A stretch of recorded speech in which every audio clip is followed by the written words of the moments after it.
इतक्या वर्षात जी गोष्ट जमली नाही ती आता करायला सांगतोयस तू. ठीक आहे, हे बघ मी समजू शकतो वेळ लागतो, पण अजून किती वेळ घेणार?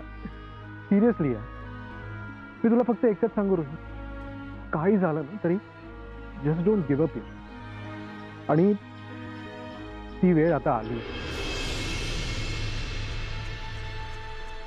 आता म्हणजे इथून परत जायच्या आत तू तुझ्या मनातलं सगळं काही यशला सांगून टाकणार आहे.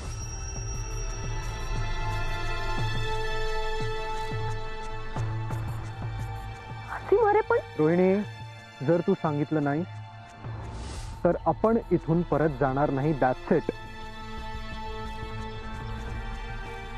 मला कसं जमणार आहे? जमवावं लागेल तुला रोहिणी, काही करून तुला जमवावं लागेल. इथून परत जायच्या आत तू यशला सगळं काही सांगून टाकणार आहेस. प्रॉमिस कर मला रोहिणी, प्रॉमिस कर मला. ओके, मी प्रयत्न करते. प्रयत्न नाही रोहिणी, तुला सांगावंच लागेल. असीम, रोहिणी तुला सांगावंच लागेल. Okay okay. ऍक्च्युली टायर पंक्चरमुळे बराच वेळ गेला आपला.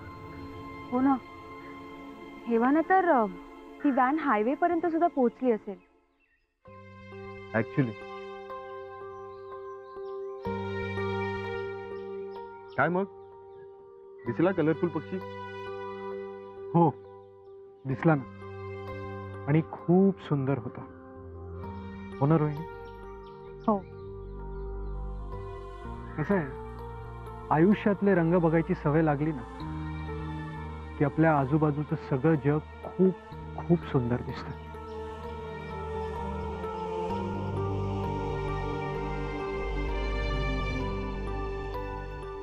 इथे गाडी पंक्चर झाली आणि तुला काय आयुष्यातले रंग दिसत आहेत? हेच मला तुमच्या बाबतीतलं खूप आवडतं.